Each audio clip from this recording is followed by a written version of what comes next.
Okay नहीं time वाली में यार ओड़ने சக்தியை பற்றி போட்டாக்கு தமிழில் வந்து என்னென்றால் இன்றைக்கு வந்து காலமே 10 மணிக்கு நான் போலீஸ் ஸ்டேஷனுக்கு போயிருந்தேன். நான் வெள்ளிக்கிழமையே கால் பண்ணி சொன்னேன்னா நான் ஏதாவது இன்கொயரி நடக்குமெண்டா நான் வருவேன்ண்டு. ஸோ 10 மணிக்கு போய்க்கல ஸ்டேட்மெண்ட் எடுத்துகிட்டு அது பிறகு அரெஸ்ட் பண்ணினவே போலீஸு வந்து கோர்ட்ஸில் ப்ரொடியூஸ் பண்ணது. அதுக்கு பிறகு இந்த என்னோட நிற்கிற லோயர்ஸ் வந்து எனக்கு சப்போர்ட் பண்ணி இன்றைக்கு கதைச்சவை.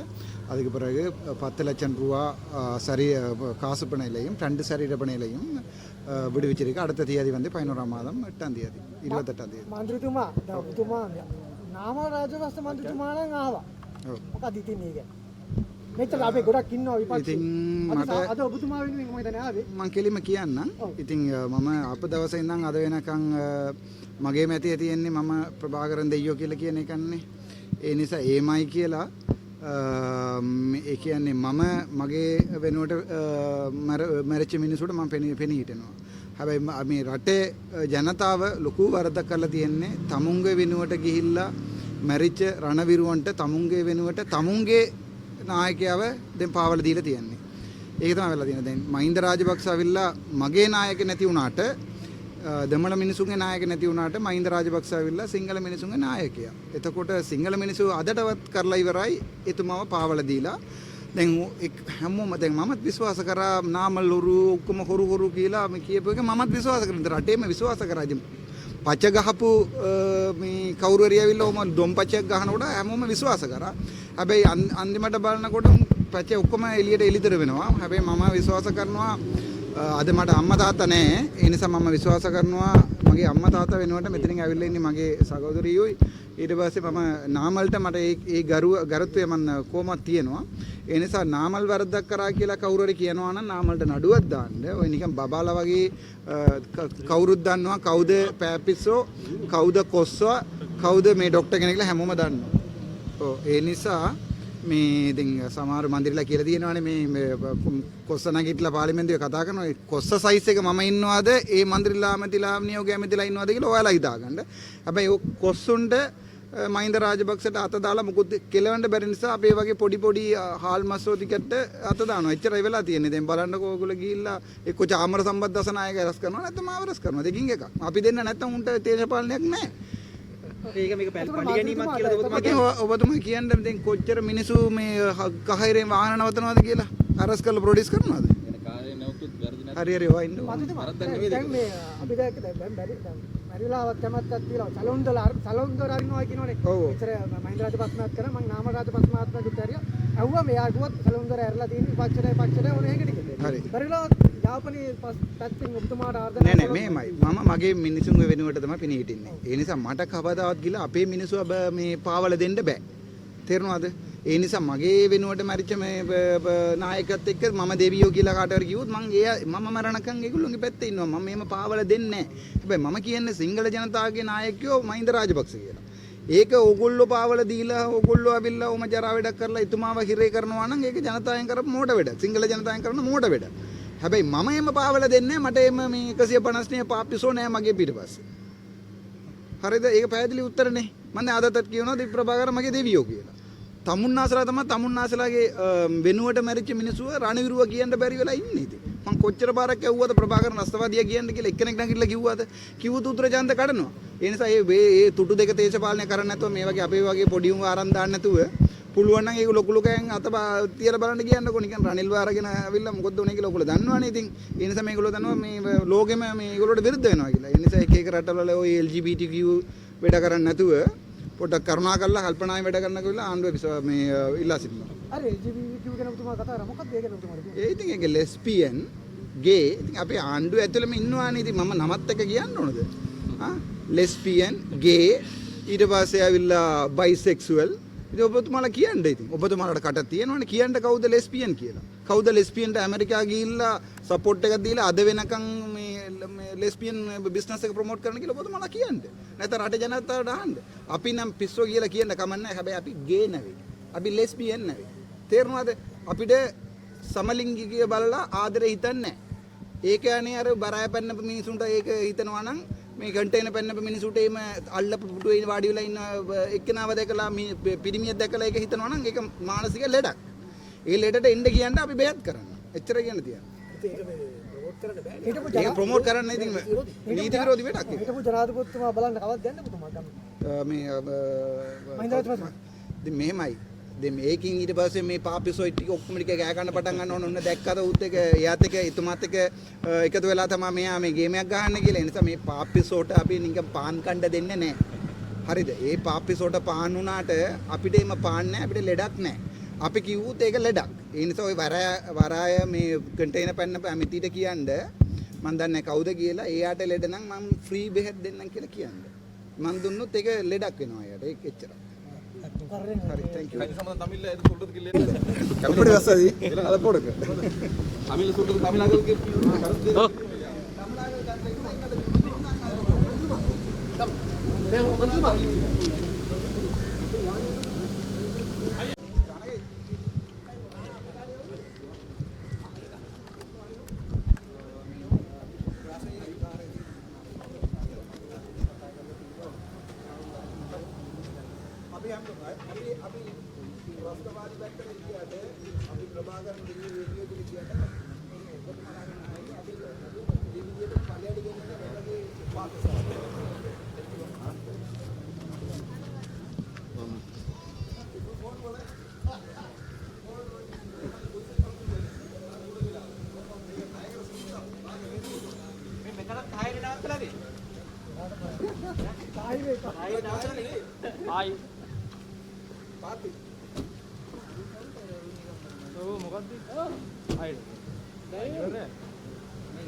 අදිසිය ආවේ නේද? ආර්ථික මන්ත්‍රීතුමා පොඩ්ඩක් පල්ලෙන්න. මොකද හිතන්නේ මේ ට්‍රැෆික් නඩුවක් නේ? ට්‍රැෆික් නඩුවක් කියලා තමයි දන්නේ. ගිහිල්ලා පල්ලෙන්න. පොතේ ගන්න.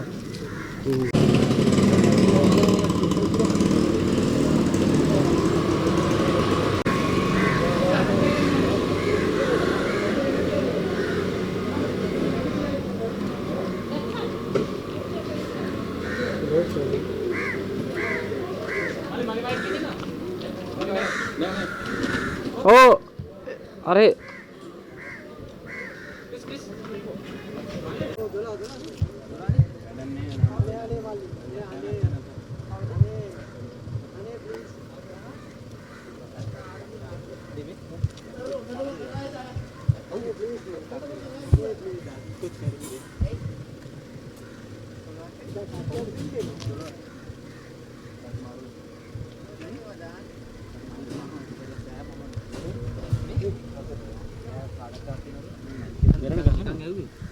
සාකච්ඡා මොකද උනේ කියලා. මයික් තුනක් අල්ලගෙන මේ ගාන්නේ මායි කියන්නේ. හදාගත්ත එකක් තියෙනවා මේ පිටකොටේ 1300. අහන්න එපා. හොඳම ඔරිජිනල් එකක් ගන්න අවුරුදු ගානක් පාවිච්චි කරන්න පුළුවන්. අද අදිසිය ආවේ නේද? ආර්ථික මන්ත්‍රීතුමා පොඩ්ඩක් පල්ලෙන්න. මොකද හිතන්නේ මේ ට්‍රැෆික් නඩුවක් නේ? ට්‍රැෆික් නඩුවක් කියලා තමයි දන්නේ. ගිහිල්ලා පල්ලෙන්න.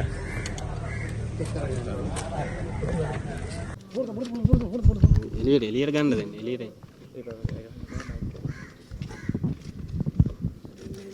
එන.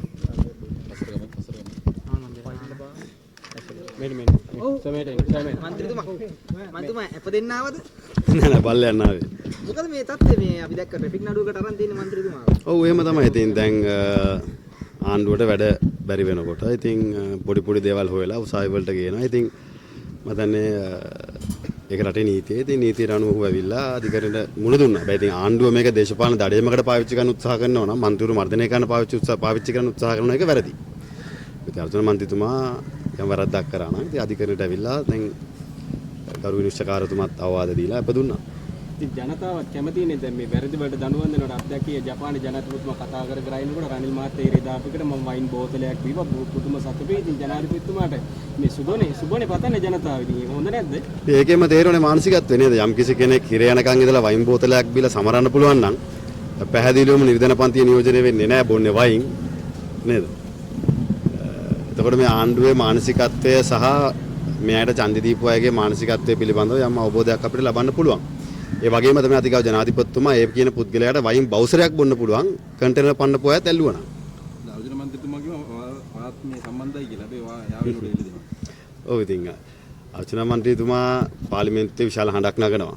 ඒ වගේම විපක්ෂය වෙනුවෙන් විශාල කැපවීමක් කරනවා වගේම උතුරේ ජනතාවගේ ප්‍රශ්න පාර්ලිමේන්තුවේ කතා කරනවා. අපි දේශපාලනික වශයෙන් එයාගේ ලොක්ක ප්‍රභාකරන් මගේ ලොක්ක මහින්ද රාජපක්ෂ. ඒ දෙන්න ගැලපෙන්නේ නැහැ. අපේ එක්කෙනා යාගේ එක්කෙනාට ගැහුවා. නේද? හැබැයි ඉතින් අද පාර්ලිමේන්තුවේ අර්චුනා උතුරේ ජනතාවගේ ප්‍රශ්න කතා කරනවා. ඉතින් උතුරේ ජනතාවගේ ප්‍රශ්න කතා කරන දේශපාලඥයෙක්ට යම් කරදරයක් වුණාම අපි පෙනී හිටින්න ඕනේ. දැන් එතුමා ආපු මුල්ම කාලේ කිව්වා ඔබතුමා මරන්න හිටියේ හිතාගෙන හිටියේ කියලා. මගේ දෙයියන්ගේ ප්‍රතිපත්තිය අවිහිංසාවාදීනේ. ඒ හින්දා මගේ හිතේ වෛරයක් කහටක් නෑ. අපි ඕන කෙනෙක් ආශ්‍රය කරනවා. ඉතින් අර්චුන මන්ත්‍රීතුමා වගේම තමයි උතුරේ බොහෝ තරුණයන්ගේ ඔළුව වලට ඒ අනවශ්‍ය විස බීජ වෛරය පොවලා තිබ්බේ. එහෙම දේශපාලන ඉතිහාසයක් අපේ තියෙනවා. ඉතින් ඒවා සංසිඳවන්න නම් අපි ඒක සාකච්ඡා කරලා කතා කරලා ආශ්‍රය කරලා බලන්න ඕනේ. ඉතින් අද අර්චුන මන්ත්‍රීතුමා මම දකිනවා පාර්ලිමේන්තුවේ ඇත්තෙන්ම ආණ්ඩුවේ වැරදි අඩුපාඩු පෙන්වමින් උතුරේ ජනතාවගේ අවංක ප්‍රශ්න ගැන කතා කරනවා. උතුරේ ජනතාව ගැන ඊළඟට අනාගතයේ ඔබතුමාලා පක්ෂෙන් අර්ජුනාද ඉදිරිපත් වෙන්නේ. දැන් අර්ජුන මන්ත්‍රීතුමා ස්වාධීනව පාර්ලිමේන්තු දේශපාලනය කරන්නේ. ඉතින් ඔහු ස්වාධීනව ඔහුගේ තීන්දුව ගනි. කවුරු බලයට ආවත් කවුරු ඉදිරිපත් වුණත් ජනතාවගේ ප්‍රශ්න වලට විසඳුම් දෙන්න ඕනේ. බොරු කියලා බලයෙන් උත්සාහ කරොත් ඒක සාර්ථක වෙන්නේ නැහැ. ඉතින් අද ආණ්ඩුවට වෙලා තියෙන්නේ රටෙන් රටට බොරුව වහන්න තව බොරුවක් කියන්න වෙලා තියෙනවා. එකක් කියන්න බෑ. එකක් කියන්නේ ප්‍රශ්නේ දැන් කියලා තියෙන මුළු ප්‍රතිපත්ති ප්‍රකාශනයම බොරුනේ. ඉතින් ඉස්සෙල්ලාම අපි ආණ්ඩුවට කියන්න ඕනේ මේ කන්ටේනර් පන්නන්න අවසර දුන්නේ කවුද කියලා කියන්න කියලා. එතකොට බලමු මොකද වෙන්නේ කියලා. ඉතින් ජනාධිපතිතුමා ජපානයේ තියෙනවා මේ කන්ටේනර් සිද්ධිය සම්බන්ධව අහුවාම හොඳ චරිත සාහිතික තියෙනවා. 13 වතාවක් ඊට ඉස්සෙල්ලා 13 වතාවක් 13 වතාවක් ගිහිල්ලා තිනවා මේක තමයි 13 වෙනි වතාව කිව්වා. ඒ කියන්නේ මේක ඉස්සෙල්ලා 12 වතාවක් ගිහිල්ලා තිනවා. බුදුමාරක් කාලෙත් ඒ කියන්නේ එහෙම වෙලා තියෙනවා. නේද? එතුමා එහෙම කියනවා නම් එතුමා ෆේල්. මොකද 13 වතාවක් ගිහපු කෙනාව අල්ලගන්න බැරි නම් එතුමා ඉන්නකොට බල ඉන්නකොටත් ඒ විදිහටම යනවා නම් අයිති එතුමාගේ ගැන කතා කරලා වැඩක් නැහැ නේ. ඉතින් එතුමාම පිළිගන්නවා එතුමා ෆේල් කියලා. ඉතින් අපි මොනව කරන්නද? නෑ ඔබතුමා මේ ගමින් ගමට යන වැඩිපුර මොකක්ද දේශපාලනේ ඉදිරියේ මොකක්ද සභාවකටද මොකටද තාකට එන ඕනෑම මැතිවරණයකට පක්ෂයක් විතර අපි සූදානම් වෙනවා. ඉතින් මම හිතනවා අපිට වගකීමක් තියෙනවා ගම්වලට කියලා ජනතාවගේ ප්‍රශ්න කතා කරන්න. ප්‍රශ්න හඳුනා ගන්න. ඒවා පාර්ලිමේන්තුවේ කතා කරන්න. ඉතින් විශේෂයෙන්ම ඊ අපි කල්පිටිය යනකොට අපි දැක්කා නුරොච්චෝලේ දීවරයන්ගේ ප්‍රශ්නේ. විශාල අර්බුදයකට දීවරයෝ මුණ පාලා තියෙනවා. ආණ්ඩුවේ මැති ඇමතුරු ගිහිල්ලා ඒවා සාකච්ඡා කරන්නේ නැහැ. ඉතින් මේ වගේ ප්‍රශ්න ගොඩක් තියෙනවා. ඉතින් මම හිතන්නේ විපක්ෂයේ භූමිකාව තමයි මේ වෙලාවේ රටේ ජනතාවගේ ප්‍රශ්න ආණ්ඩුවට දැනුම් දෙන එක. ඉතින් ආණ්ඩුවේ වට තීන්දුව తీරන ගන්නවද නැද්ද කියන කාරණේ පිළිබඳව ජනතාව තීන්දුව කරයි මැතිවරණයකදී. දැන් ඒ වගේ මන්ත්‍රීතුමා අපි දැක්කා මේ පසුගියදා මහින්ද රාජපක්ෂ මහත්මයා සහ රනිල් වික්‍රමසිංහ මහත්මයා අතර සාකච්ඡාවක් කියන හමුවීමක් තිබුණා. අපිට මේකේ බලාපොරොත්තු වෙන්න පුළුවන් ද විපක්ෂයේ නියෝජනය කරන ප්‍රධාන පක්ෂ එකට එක් වෙලා ඉදිරි මේ මැතිවරණයකදී සහභාගී වෙයි කියලා බලාපොරොත්තු. මම හිතන්නේ කාලයකට පස්සේ රනිල් මහත්තයා අපේ ගෙදරින් කෝපි කෝප්පයක් බිව්වා. ඉතින් ඉඳලා බලන්න ඕනේ දැන්. කලින් සංග්‍රහයකට හරියම එකතු වෙලා තියෙනවා. නේද? ඒ කාලෙත් මතකයිනේ නේද? යහපාන ලඩක් කලින් ඇවිල්ලා අපේ ගෙදරින් කළු කෝපි කෝප්පයක් බීලා ගිහලා කිව්වා කියලා. ඉතින් ආයෙ ඇවිල්ලා බීලා ගියා. හැබැයි දේශපාලනය කියන්නේ අපි තීන්දුව తీරන ගතිය යුතුයි. ජනතාවගේ පැත්තේ ඉඳලා. මැතිවරණයට අපි ඉදිරිපත් වෙන්නේ කොහොමද කියන කාරණේ අද අපිට තීන්දුව කරන්න බෑ. සහම හිතන්නේ ආණ්ඩුවක් පෙරලන්න අපි එකතු වෙනව නෙවෙයි රට හදන්න අපි එකතු වෙන්න ඕනේ. ඉතින් ඉතිහාසයේ එකතු වෙලා තියෙන පුද්ගලයෝ පරද්දන්න. අපි දැක්ක රනිල් වික්‍රමසිංහ මහත්තයාත් මෛත්‍රීපාල සිරිසේන ජනාධිපතිතුමාත් එකතුනේ රට ගොඩනගන චේතනාවට නෙවෙයි මහින්ද රාජපක්ෂ පරද්දන්න ඕනේ උමනාවට.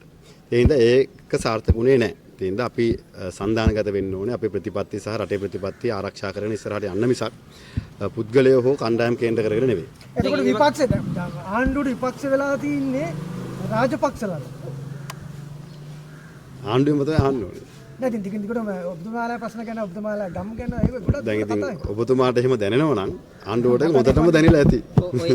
ඒ වගේම මන්ත්‍රීතුමා අපි දකිනවා දැන් මේ කාල පරිච්ඡේදයේ දකුණු පළාතේ විවිධ අපරාධ එතකොට මත්ද්‍රව්‍ය විශාල ලෙස මේ අසු වෙනවා. දැන් මේක ඔබතුමා කොහොමද දකින්නේ? ඔබතුමා දකුණු පළාත නියෝජනය කරන්නේ මේක ඇත්තටම කොහොමද දකින්නේ? දැන් මම හිතන්නේ මීට වසර කිහිපයකට පෙර ඉඳන් දකුණු පළාතේ සංවිධානාත්මක අපරාධ පිළිබඳව අත්අඩංගුවට ගැනීම රාශියක් සිද්ධ වුණා. අපිට මතක ඇති යහපන් ආණ්ඩුව කාලේ වෙලාවෙත් විදේශ රටකින් දකුණු පළාතේ සම්බන්ධ සංවිධානාත්මක අපරාධකරුවන් බොහොමයක් අත්අඩංගුවට ගත්තා. මේ වර්තමානෙත් වෙනවා. මම හිතන්නේ වරාය සහ මුහුදුකරේ කේන්ද්‍ර කරගෙන යම් ස්මග්ලිං නැත්නම් වෙළඳාම් මුහුදුකරේ කේන්ද්‍ර කරගෙන වෙළඳාම් සිද්ධ වෙනවා. වගේම කොළඹ වරාය සහ ගුවන්තොටුපොළ කේන්ද්‍ර කරගෙන මත්ද්‍රව්‍ය වගේම අනවසර නීති විරෝධී සිදුවීම් සිද්ධ වෙනවා. ඉතින් ආණ්ඩුවක් වුණාම මේවා පිළිබඳව තමන්ගේ අවධානය යොමු කළ බුද්ධ්‍යංශ වාර්තා අරගෙන ඒ නීතිය ක්‍රියාත්මක කරන්න ඕනේ. හැබැයි අද අපි දකිනවා වරායේ කන්ටේනර් දෙකක් සම්බන්ධයෙන් ජාත්‍යන්තර බුද්ධ්‍යංශ වාර්තාවක් ඇවිල්ලා තියෙද්දිත් ඒ කන්ටේනර් දෙක සම්බන්ධයෙන් ආණ්ඩුව තීන්දුවක් ගත්තේ නැහැ. පොලිසිය තීන්දුවක් ගත්තේ නැහැ. කස්ටම් එකයි නාකොටික් එකයි කියනවා චෙක් කරා මත්ද්‍රව්‍ය නැහැ කියලා. හැබැයි පොලිසිය කියනවා මත්ද්‍රව්‍ය තියෙනවා කියලා. දැන් මේ දෙන්නගේ ඇත්ත කියන්නේ කවුද? හැබැයි අද වෙනකන් ආණ්ඩුව අපෝසත් වෙලා තියෙනවා මේ කන්ටේනර් දෙක එළියට දාන්න අවසර දුන්නේ කවුද කියලා කියන්න. ඒ හින්දා මම හිතන්නේ ඇඟිල්ල දික් කිරීම පළාත කේන්ද්‍ර කරගෙන නෙවෙයි පැහැදිලිවම මේ රටේ ජනතාවට සාධාරණයක් ඉෂ්ට කරන්න මේ සංවිධානාත්මක අපරාධ වළක්වන්නත් මත්ද්‍රව්‍ය ලංකාවට ඇතුල් වෙන එක වළක්වන්න. නාවික හමුදාව ශක්තිමත් කළ යුතුයි. නාවික හමුදාව 40000න් තව අඩු කරා කියලා අඩු කරන එක සාධාරණ නැහැ. ඒ වගේම නාවික හමුදාවේ තාක්ෂණය වැඩි කළා. ශක්තිමත් නාවික හමුදාවක් නිර්මාණය කළා.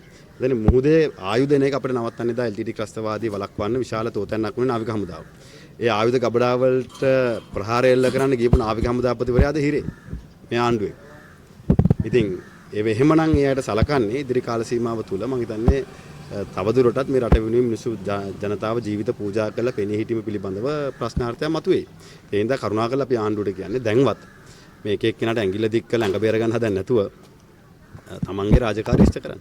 අල්ලස් දූෂණයේදී මේ වර්තමාන අධ්‍යක්ෂක ජනරාල්වරයාට නන්දන ගුණවර්ධන හිටපු නන්දන ගුණතිලක හිටපු මේ මන්ත්‍රීතුමා මේ යම් ප්‍රකාශ කළා දෙනවා. මොනවද පුතුමා හිතන්නේ ඒක? නේද එතුමා එහෙම ප්‍රකාශයක් කරලා තියෙනවා. මම දැක්ක මාධ්‍යයට ඇවිල්ලා විවෘත ප්‍රකාශයක් කරනවා. ඒ පිළිබඳව එතුමා එහෙම ලිඛිත ලේඛන තියෙනවා නම් ඒක ඉදිරිපත් කරන්න ඕනේ. ආණ්ඩුව පැත්තෙන් මේ ආණ්ඩුව දේශපාලනික වශයෙන් පත්වීම් දෙනවා කියන එක අපි අමුතුවෙන් කතා කරන්න ඕනේ කාරණයක් නෙවෙයිනේ. හැබැයි ඉතින් එතුමාට යම් සාධනීය කාරණා තියෙනවා නම් ඒ පිළිබඳව සමාජයට රටට කියන්න පුළුවන්. දැන් මේ පොලිස් ඇමති කියනවා හැම වෙලාවෙම මේ පාතාලේ සහ මේ අයිස් කුඩු පිටිපස්සේ දකුණේ ප්‍රබල දේශපාලඥයෙක් ඉන්නවා කියලා. හැබැයි නමක් කියන්න ඔබතුමාට බැරිද සපෝට් එකක් දෙන්න එතුමාට ඒ නම හොයලා? එතුමාට උපරිම සපෝට් එක දෙනවා. මම කන්ටේනර් පන්නපු ප්‍රශ්නෙත් මම තමයි ඇහුවේ. වරාය කන්ටේනර් දෙක චෙක් කරන්නේ නැතුව කොහොමද එළියට ගියේ කියලා නම කියන්නේ කියලා. බුද්ධ්‍යංශ වාර්තා මගේ හැරියේ කවුද කියලා. ඉතින් එතුමා තාම හොයනවා කිව්වා ඒවා. ඉතින් අපි එතුමාට උපරිම සහයෝගය දෙනවා. කවුද මේ සංවිධානාත්මක අපරාධ වලට දකුණේ වෙන්න පුළුවන්, මුළු රටේම වෙන්න පුළුවන්, ලෝකෙ වෙන්න පුළුවන්. ඉන්න කෙනා හොයන්න. හැබැයි ඒකත් පළවත්ත උඩට රොකට් එක වගේ වැටෙයිද දන්නේ නැහැ. මට පේන විදියට නම් පළවත්ත උඩට වැටෙන පාටක් තමයි මට දැනගන්න තියෙන්නේ. ඔබතුමා සන්තෝෂෙන් ඉන්නේ. ඒක කිසි බයක් නැහැ නේ? අනේ අපි බය නැහැ. අපි කේන්ද්‍රී ගන්නෙත් නැහැ. අපි බයත් නැහැ. හැබැයි අපි දුකෙන් ඉන්නවා. මොකද මේ රටේ මත්ද්‍රව්‍ය ජාවාරම් කරුවන් අත්අඩංගුවට ගෙන ඒක බලක්වන්න පුළුවන්කම තියෙද්දි ආණ්ඩුව ඒක රාජපක්ෂලගේ ඇඟේ ගහලා අත හොද ගන්න හදන එක ගැන. හැබැයි බය නැහැ. අපි ඒකට මුණ දෙනවා. සැලොන්දර වගේ ඔබතුමාගේ පියාණන් හිටපු ජනාධිපතිතුමාගේ වගේ තමයි සැලොන්දර අරගෙන යනවද? ඇරලා තියෙනවද? වෙලාවට අරිනවා. ඒක ආණ්ඩු පක්ෂයටත් විවෘතයි.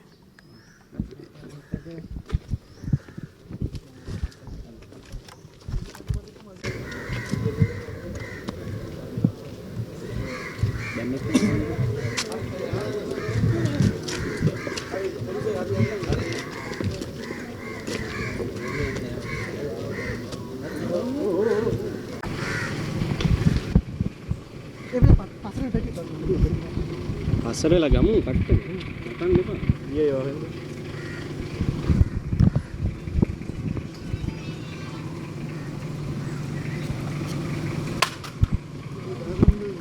මයික් එක ඉවරයි. පොඩ කට්ටිය තව පොඩ ගෑපවුනෝ. මම පස්සට කරේ. මොකද මේ ගලුණා?